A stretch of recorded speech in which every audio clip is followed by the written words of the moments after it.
sijayaona. Kwa mfano, moja ya mfumo wa hovyo, sina neno jingine, mfumo wa hovyo sana unaowadhalilisha mahakimu wetu ni mfumo wa kimaadili wa kusimamia mahakimu Tanzania.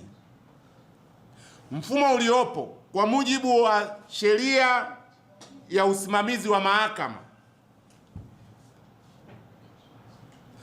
inaunda chombo kinachoitwa kamati ya maadili ya maafisa wa mahakama. Mwenyekiti wa chombo hicho mkuu wa wilaya, mwingine katibu tawala wa wilaya kwa ngazi ya wilaya, wengine wajumbe wawili wanaoteuliwa na mkuu wa wilaya. Hapo anafuata hakimu wa wilaya na wajumbe wawili kutoka katika mahakama.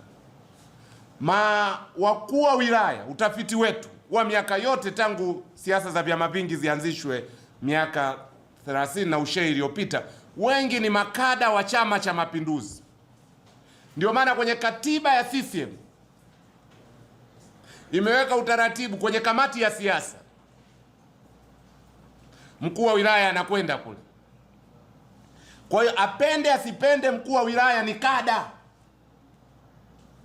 alafu unawasubjecti mahakimu wasimamiwe na mkuu wa wilaya, kada wa Chama cha Mapinduzi. Mfumo wa ovyo sana. Tuna uhakika gani maagizo yatotokana na kamati hii hayatokuwa ni maagizo yanayotokana na ushawishi wa Chama cha Mapinduzi? Maana yake ni kwamba unawasubjecti mahakimu wetu wawe chini ya udhibiti wa Chama cha Mapinduzi. Mimi nilitarajia, kwa sababu sekta ya legal reform, maboresho ya sheria, iko chini ya Wizara ya Katiba na Sheria. Nilitarajia kwamba moja ya sheria ambayo ndugu yangu Omera, tunaheshimiana sana, tena jirani yangu pale Tunduru, yeye na Mtumbo, mimi Tunduru, ambayo angeichukua mapema na angeitangaza ndani ya bunge la bajeti, ni kwamba mfumo huu ambao kwa kweli ni wa hovyo tunauondosha. Tunataka maadili ya mahakama yasimamiwe na mahakama yenyewe, self regulation. Uweko utaratibu ambao ngazi ya juu ya mahakama inawekewa utaratibu, inasimamia ngazi ya chini. Hata ukienda mkoani, mfumo huu kuna kamati katika ngazi ya mkoa, mwenyekiti wake mkuu wa mkoa, mjumbe mwingine katibu tawala mkoa, na wajumbe wawili wanaoteuliwa na mkuu wa mkoa. Mwendo ule ule. Hili ni jambo halikubaliki. Jambo lingine lilonisikitisha ni kuona kwamba bajeti ya mahakama imepungua kwa 1%. Ilikuwa ni mapenzi yangu moja ya bajeti ambayo ingekuwa ni no go zone, yani haipungui, yenyewe ni ama ibaki vile vile ama iongezeke, ingekuwa ni bajeti ya mahakama. Kwa sababu ukweli wa mambo ni kwamba mahakimu na majaji wanaishi katika maadili maalum. Mfano, moja ya miiko yao, huwezi kumkuta hakimu au jaji anachanganyika sana na jamii. Sio kwamba wanakaa mbali na jamii, lakini hawezi kujichanganya sana huko kwenye jamii. Kwa hiyo maisha yake yanakuwa ni kujitenga kwa kiasi fulani. Sasa hawa ni watu ambao hawawezi kujitetea wenyewe. Wenzetu walimu, wana chama cha walimu, wengine wana vyama vyao, na hawa watu wa mahakama wana vyama vyao, lakini ukipima hawa kutokana na maadili yao, wimbo wao unakuwa unaimbwa taratibu taratibu. Leo hii tuna jaji mkuu ndio anakwenda yeye mwenyewe mstari wa mbele. Sijui kama mnafuatilia wanahabari. Jaji mkuu saizi anakwenda mwenyewe, ndio anapambana kwenye kila matukio ya kitaifa. Ukisikiliza sauti ya jaji mkuu Mheshimiwa Jaji Masaju, unaona ni kama tasnia ile ya sheria kwenye kipande cha wenzetu hao ni kama haina mtetezi. Kwa ni kama tumewaachia wajisemee wenyewe. Hili halikubaliki. Na chombo cha uwakilishi wa wananchi ni bunge. Kwa hiyo majaji wale, mahakimu wale, nafuu yao walipaswa kuipata ndani ya bunge la Jamhuri ya Muungano wa Tanzania, ndio wasikie kilio chao kile tunakibeba sisi.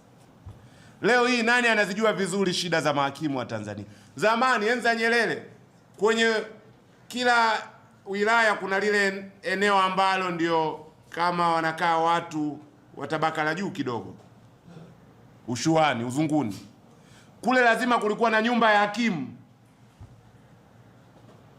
Zile nyumba kwenye sera zetu za ubinafsishaji nyingi zimeingia kwenye mkondo huu, zimekwenda na maji. Sasa hivi mahakimu hawana nyumba, na tukizungumza nyumba hatuzungumzi nyumba za mahakimu, nyumba za wafanyakazi, tunazungumza nyumba za wafanyakazi tele hapa ndani ya Bunge. Nani atawasemea mahakimu? Hawana housing allowance, hawana posho ya malazi, posho ya nyumba hawana. Kuna madudu tele katika upandaji wa madaraja wa mahakimu wa mahakama ya mwanzo ngazi ya wilaya.